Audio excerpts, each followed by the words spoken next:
I love Tabitha singing. Let me tell you, I just love it. Harry, you let me know when you're ready for me to go. I see we've got the gigantic studios. I see them up.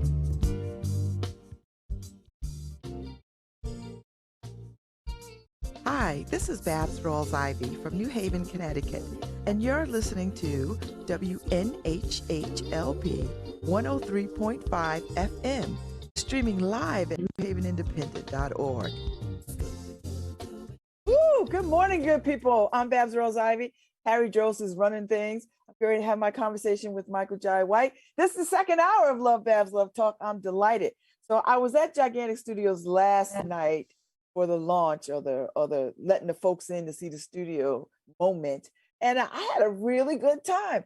I was in the room with all these creatives and I was like, whoa, it's been a long time. I don't think I've been in the room with many creatives since my days at Essence and working for Terry Williams. I used to be around celebrities all the time and stars and people, wanting to be celebrities and stars. So last night was really nice because it was a room mixed of young people, creatives, people in my space, creatives. Hey, brother, how you doing? Hey, this is new. I know, right? Yeah, and so I'm in this big old room. Oh, how's this happening? Who's doing that? Well, it's your studio. They make it happen for you. Oh my goodness. How are you? So let me tell you my Michael Jai White story. So some years ago, I think you had an aunt who dragged you to an event in Trumbull at the Trumbull Marriott. You were very young. That had to be like 30 years ago. I don't know if your aunt was a Delta or she was another women's group. And she dragged you on stage and you had said something like, when your auntie calls you, you have to come. You have to come. And you got up there and you said some really nice things. You were at the very beginning of your career and you were so humble and lovely. And we all were just like, oh, so that's my Michael Jai White story. Oh, okay. How are you? I think I know who that must have been. My Aunt Irene, it must have been. Yes. I don't know who she was. I can't remember who it was, and I can't remember the details. I just remember she made you get on stage, and you were like, my aunt. If my aunt calls me, I got to come. I got to do what my aunt says. And so, and you were very gracious then. You were gracious last night. I enjoyed it very much. Thank you. I'm glad you attended. I did. It was great. So, I mean, you're falling in a long line of, well, not a long line, a short list of folks that are creating these studios to further storytelling, filmmaking in places with people that you don't have access. I remember Tim and Daphne Reed doing this in Maryland and I think Maryland, Virginia. Yeah. They did it. And then they just recently stopped doing it because they're up in age now and they're like, we can't keep this up. And then Tyler Perry and Oprah and a couple other people. And here you are doing this in Connecticut, which is your home. So how did you come to this? Like, did you wake up one day and say, you know what? I know what Connecticut needs. I know what I want to do. I want to build a studio. Ever since I even left, I had plans on shooting movies back in Bridgeport and the surrounding areas. So I have old photos where I would come back to Bridgeport and shoot all these different locales, right? That were interesting that I think would make good filmmaking. And I've got back in the day when you had to go to Kmart and get the film developed and stuff. Yeah. I had a stash of locations. So this was been in my mind for a long time. Now the whole studio deal came kind of later, but I always planned on coming back and shooting movies back in Connecticut. And because I knew that, Hollywood has been shot to death, and we had some great spots that can look like it's anywhere in the world. And so, that was always behind me. And that coupled with the technology, because you talked last night about the technology and your ability to sort of, you could have people in different parts of the world and make it feel like you're all in one place. Does the technology make this a much better deal to create a studio now than say 10, 15 years ago? Oh, absolutely. There's a whole new thing going on in this industry where this studio will be the first one on the East Coast to even have what is called an LED screen. And people who have seen this Mandalorian series, this entire series is shot indoors, but it feels like it's out in space and outdoors and everything else. But now you can create whatever environment inside and you think it's outside. So it doesn't matter. So weather doesn't even matter. It could be snowing outside, but I can have Hawaii inside. Yes. Yeah. Okay. So, I mean, you could have done any number of things. A studio, you could have done a gym because you're in great shape. You're a martial artist. You're a award-winning martial artist. You could have done any number of things. But this seems like a very holistic, community-based thinking around this. Like, tell me a little bit about what your vision is for Gigantic. Well, see, I've always been about giving back and coming back to the community. I luckily had someone intervene in my life early on.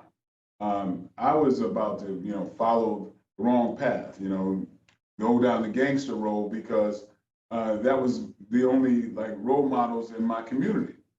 Luckily, I found an alternative at the right time, and it urged me to, get education and go to college, and my whole life changed. Now, somebody came to my high school, and it was a motivational speaker, and he just planted a seed in me. Something about the way this man spoke. I said I could do that too, and so I believe my life was saved because of that, and so I'm very devoted in doing that for other people. And so the fact that people can tell me, wow, you're from here and you've gone the places that you've gone, I still represent, where I'm from, right? No matter what part of the globe I'm on, And I think I've got a great deal of knowledge to bring back. There's a lot of talent out here. A lot of kids who are, remind me of myself. And so, for me, life, you gotta be who you are. You gotta, live to your potential.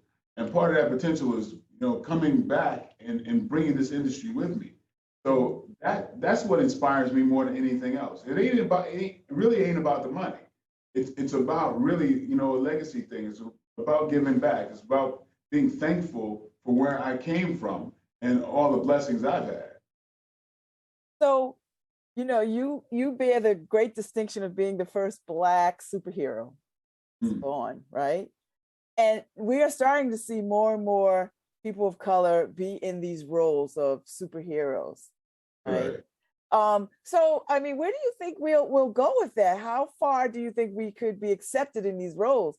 I mean, I hear Michael B. Jordan thinking about a Superman series, which Superman has traditionally been white. We've seen Halle Berry as Catwoman. I mean, we've seen some big celebrities become superheroes. Where do you think how far do you think we could go with that? As far as we want, I really want to stop. I think that word "they," right? I really want to take that word "they" and really diminish it, because a lot of our thoughts are kind of dependent on this other aspect of "they" when it should be the "we." And the fact is, I mean, over the last number of years, I've reached out to the African diaspora. I've reached out to other nations that basically, that see us in a different light than we even see ourselves. We still have a prevailing culture, a pervasive culture that's influential around the world. I mean, I tell you, when I'm in Asian countries, I turn on the TV and the prevailing culture is hip hop. There's Asians that are imitating us, our culture. And that's the same thing all the way around the world. So we've always had a global footprint, all right? But because of how we're taught to think in the United States, it's kind of we're taught to think that there's a gatekeeper when there is none, because there's nothing that stops us from reaching out to the rest of the world. My career is an example of that. I exist. I still do this because of my global footprint and the fact that I do action movies that are sold around the world and not just domestically. And so, like I say, that's part of my teachings, and I want to explain to people that we have a global footprint, and I want to encourage kids to not think in a small area. I mean, there's a certain pride that we may have in our street, in our neighborhood, right? But there's nothing wrong with that. But just to realize your world is much bigger than your neighborhood, and you still represent your neighborhood, even if you are working in Asia or Germany or what have you. So I just want to encourage the global thinking and kind of eradicate they gatekeepers in our brains. That's a good point. I like that point, because the world is smaller because of technology. We can reach out and be connected all the world over in ways that we couldn't before. So you said something last night that was really interesting. You talked about, as I interpreted, a moral compass. When you get to Hollywood, all kinds of things can happen and go on. And you managed to sort of, one, keep your sanity, two, make a very fine career. How did you manage to do that? Because, Hollywood is ripe with pitfalls and all manner of things that could possibly throw you off your course. Well, I always say, if you're corruptible, you will be corrupted. Slowly, like Hollywood can teach you to be not a person of your word because it's so accepted to be flighty, but it's kind of like, well, the people I admired have always been people of honor. Maybe it's the martial art thing or what have you, but are stubbornness, because I refuse to change depending on something that's going to maybe afford me something material. That's never been part of what I'm about, and and thankfully that's not what the people who are out here are about. I feel really wonderful working and being in the environment that I was raised in with people who, happen to do other jobs, and that's the way I look at it. I happen to do a job that's very public, but it's still a job. It doesn't make me better than anyone else, right? In fact, I'm a grown man, pretending, and so that's nothing to brag about on one level, right? But it's what I do with it, which is cool. You can make a lot of social change. You can make a lot of things that I think matter. I enjoy what I do. I don't shortchange it. It's not, it's not the easiest thing in the world, but it's not saving lives either. Depending on what you can do with it. So, I like to look at things. I have a very blue collar attitude with what I do, and it's about really who you are and the people that you surround yourself with, your loved ones, your family members, your friends. And it's about what those people think of you and the people that you admire, and not this this money chase, So that's why I feel very good setting up back here, where I feel like I can have conversations with anyone, So that feels good to me. So you launched this studio. At the end of the day, artistry is important, but this is a business. And so how do you marry the business to the arts so that this becomes successful? Or how do you measure success? Not just in terms of money, but how do you figure out which things to take a gamble on, which things to say no to? How are you going to maneuver those waters and still, I guess, turn a profit? Oh yeah, well, not to be bragging, but everything I've produced has overperformed, and it continues to do so. I think I have a good grasp on what is sellable and what people want to see because, I'm a hard critic. I'm still an audience member. I don't like just anything. You know what I mean? So it's kind of like, it's like a lot of times in Hollywood, you see a movie and it's like you just look at the trailer and you've seen it already, you know, and it's not giving anybody any kind of experience. Well, that's because people are kind of inundated with formula. Writers write from a formula, and it's about money to them. It's about more than money to me because it's like I want to teach, I want to transport people, I want to have some social value in my movies. Hey, if I'm doing an action film, right?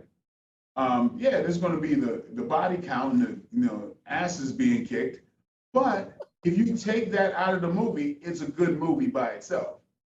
So that's been the mark of the things I've done. That even people who don't follow action movies tend to like because I make sure there's a story with it. I make sure that there's some kind of other quotient in it, in addition to preaching to the choir that's going to come and see the movie anyway. You know what I mean? Mm-hmm. So that's my gift is to discern and know better. I know how to do these things, and because I'm I'm a dramatic actor trained in it. I'm a writer, a producer, and most of all, I come from the street. I come from reality, and I'm not influenced by BS really. So, I tend to make movies that people appreciate and say, "Hey, man, I really dug that. I felt like that was real." I want people to forget their lives when they're watching a movie of mine. I want people to be absorbed in it. And since I understand, because I'm one of them, because I've never changed, I know how to, approach and minister to my congregation. So when you talk about the kinds of parts that you want to play, I mean, you are squarely an action star. But you've also done the Tyler Perry movies, which don't have any action in them at all. So do you like the leading man role or do you like the action role? And is there a role that you like to take on that maybe you haven't? Oh, there's several. There's several, and I'm positioning myself to be able to do those things. I was just in an interview earlier, and I was talking about one of my dream roles is to play Paul Robeson. Whoa, the Renaissance man. Because I think this generation needs to know who that man was and what he was able to accomplish at the time he accomplished it. I think that's inspirational for one thing. And also it's not just a movie that just says, "Oh, here's a Black man who struggled against oppression." It's an inspirational story of someone, whether he be Black or white. That's an inspirational story of an amazing human being and an American. So, those type of stories. It's just things that have multi layers in it. Those are the things I'm interested in. So, any interest in a love story, a bona fide love story? Oh yeah, I've got a number of really strong. Because we don't see Black men in those roles. We don't see them as leading men. I actually have financing for a love story that we plan on shooting here once. I've got a few other things like Black Dynamite 2 and a few other things that are set to go beforehand.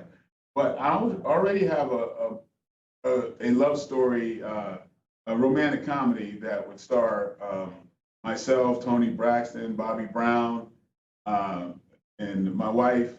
That a number of people in Hollywood wanted to do in the past, but now I have the control of it. So yeah, I've got a lot. I got a lot of really, I think, exciting things that people would look forward to seeing. I like that. I like that. So I saw a lot of young creatives last night. A lot of young sisters and brothers in the space. Hungry to hear you talk about opportunity and ways in which that could look like. Can you talk a little bit more about how these young people can access and be a part of the gigantic world? Well, we're going to have a website that people can check in and they can know everything that we're up to. They can write in, send auditions, send all kinds of things. So this being, this digital age, now it makes it just very easy, And so there's going to be a opportune availability for that. So that's going to be a direct conduit to it. Favorite movie?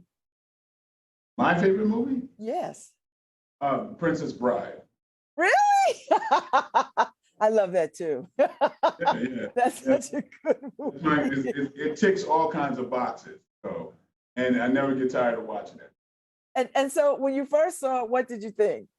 Because you're a grown man, Yeah, but I'm a kid inside too, But it's to me like that's like a great movie. It's funny. It's the storytelling element of it.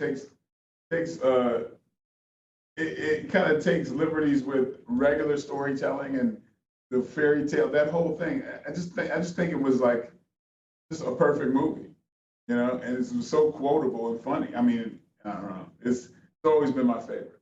I love it. I love it. Favorite book? Boy, that's a hard one. That's a hard one because I think I extracted so much out of Quietly. Oh shoot, the name of Bob Moses' book, Quietly He Shall Lead, I believe. Mm-hmm. Yeah, that's a Bob Moses is kind of an inspiration to me. He's a guy who's led. He was around. I think he's still with us. But this guy was a magnificent leader, even around the time of Martin Luther King. Martin Luther King actually looked up to this man.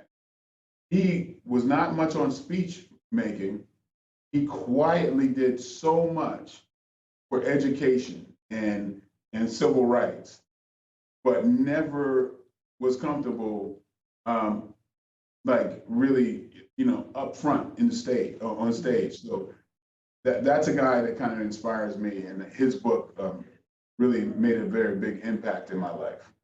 All right, favorite thing you like to have for dinner? Boy, I think that would be brown stew, Jamaican brown stew chicken, done right.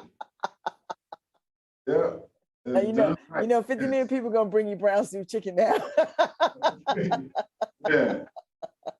I think that's got to be there. So before I let you go, because I know you have lots to do, what is the hope and the dream moving forward for your life, for Gigantic Studios, for the world, anything? Well, I want to live to my potential. I want to leave a legacy that lasts well beyond my years. This industry is amazing.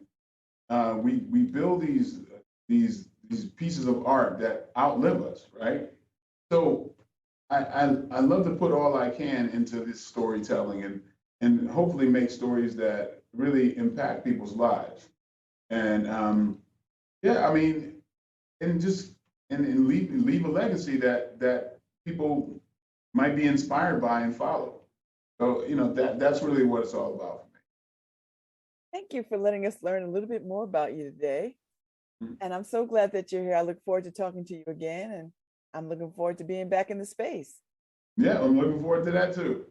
Thank you so much, Michael Jai White.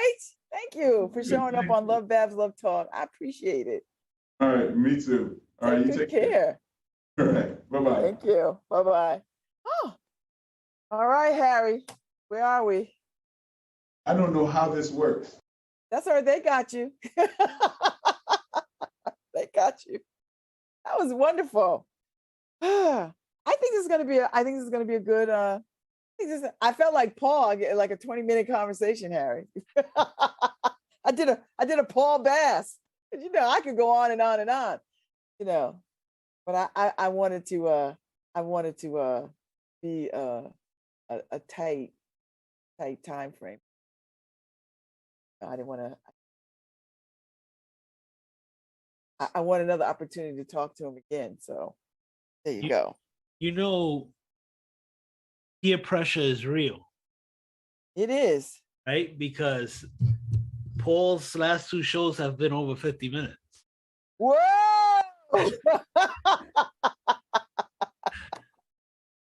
Not Paul. I think I've been a bad influence. I know you're making him work. I know. And look, I did a hymn today. I was like, oh, okay. All right. No, that was a good conversation. I think this is gonna be, I think Gigantic Studios being here is going to be a huge plus for Connecticut.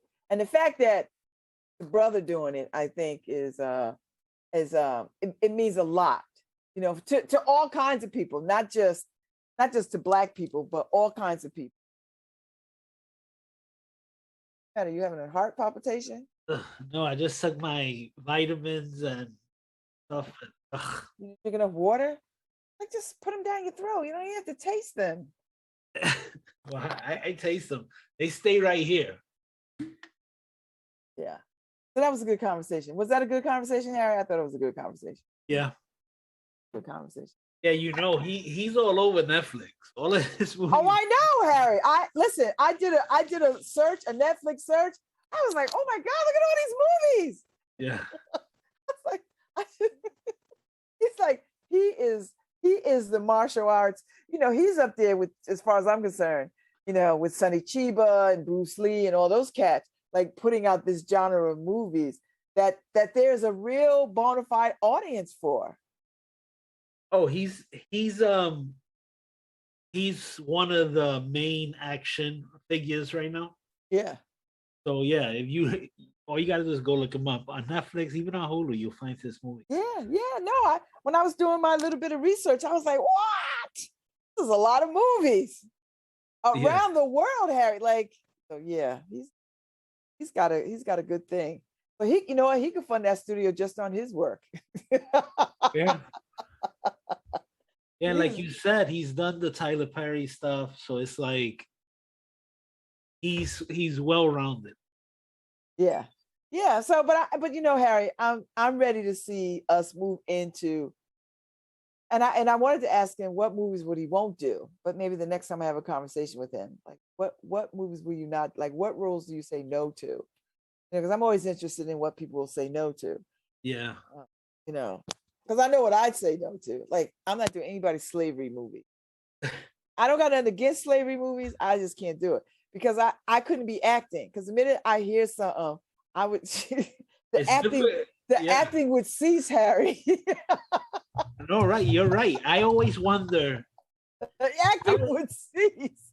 I always wonder how do you take that? I don't care how much you're acting, especially when you're a person who gets into the role, right? And all of a sudden somebody starts cursing at you and belittling you, and you're like, you did that a little too convincingly. That's right.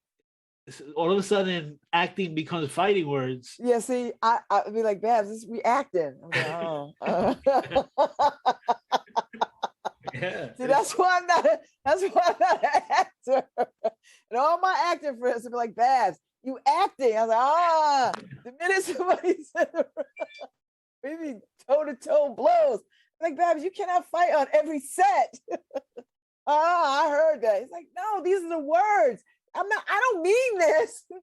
I'm not convinced. That's right. You don't know me like that. You don't know me like that. Harry, that's why I'm not an actor. I couldn't do it. I couldn't take a punch. I couldn't take a slap. I couldn't take. I know it'd be on and popping. What? You're like, ooh, this is a good fight scene, Babz. Unfortunately, there are no fight scenes in this movie. Like, oh, I'm like, I'm sorry, I can't. That's why I'm not an actor. That's really the reason why I'm not an actor. I couldn't do it, Harry. I'd be like, you said, you what? You're right, because even, let me tell you, you know how guys we are when we're all together. We start play fighting. We do. I was not the guy you play for with. I was not the guy you put your hand in my face, you mushed me or something like that. It was on and popping, even with my friends. I can't do it. Yes, I can never do it. I can never do it. So I get it. I can never be an actor. Unless you want, real action. Yeah, because I maybe you know what we could be, Babz? We could be reality stars. Yeah. Because it'll get real in a minute. Oh, it'll get real in a minute, Harry. That's what we could be. Harry, I need a scene where I could flip a table. I need that. I need to flip a table. I need to throw a glass. I need to smash a bottle, like smash a bottle and be like, ugh. We'd be in jail, Harry. Paul would have to come bail us out. He'd be like, I'm here to bail out the WNHH people. Yeah. Oh, I'm telling you, that's why I always wanted, like, how do y'all stay in character? Because I couldn't do it. I just want to know, like, you do these movies where people are being mean to you. I couldn't do it. I mean, that's out of somebody. You remember the movie Django? Yes. There was an article I had read around the time that what's his name? The white guy, Leonardo DiCaprio, who was in the movie. He kept apologizing after the scenes, because he was the racist white guy. Yeah. So he kept apologizing because he didn't want his ass kicked. He didn't want Jamie Foxx to whoop that ass. Be like, you a little too convincing with that nigga. Well, and Jamie Foxx kept telling him, it's a role, man. I know you don't, but he felt so bad. Yeah. Saying it, but you're right. He was like, I don't want to catch an ass kicking. I know I'm good at what I do. I know. And Leonardo DiCaprio is good at what he do. I know he's like, I'm good at what I do. Don't beat me for it. Don't beat me up for being good at what I do. I don't know, Harry. I'm just glad that Gigantic is here. It's getting a lot of buzz, a lot of good press. A lot of people turned out last night.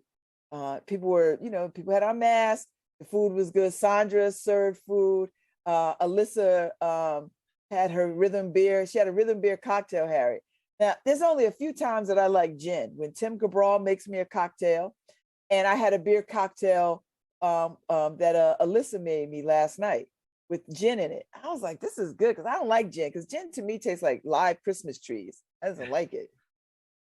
But mixed with the beer was really good. So she was like, this would be a good cocktail for the porch. I was like, girl, you're right. This is really good. And Bloom was there. They had mocktails. So I was there with them. And there were some other people there too. Like they had a good DJ. My girlfriend Kay was there. So it was really nice to see her. I mean, I see Kay all the time. My hair purple. And she keeps my hair colored. So we had a good time. Oh, it was really nice. Nice. It was a good crowd of people. Good crowd of people. So I gotta go. Harry, I gotta go. I gotta get to my surgeon. Oh, that's right. All right. So take care of that. We're out of here. You've been listening, and well, hold on. Let me cue the music before I start saying you've been listening to anything. Right? I'm not cueing the music. All right. Love Talk on WNHH LP 103.5 FM. And I don't have your music cued still. All right. Listen. You want to sing? We can sing and dance. You've been listening to LoveBabz Love Talk on WNHH LP 103.5 FM, your home for community radio. See you tomorrow, Babz. I'll see you tomorrow, Harry Droves. Love you.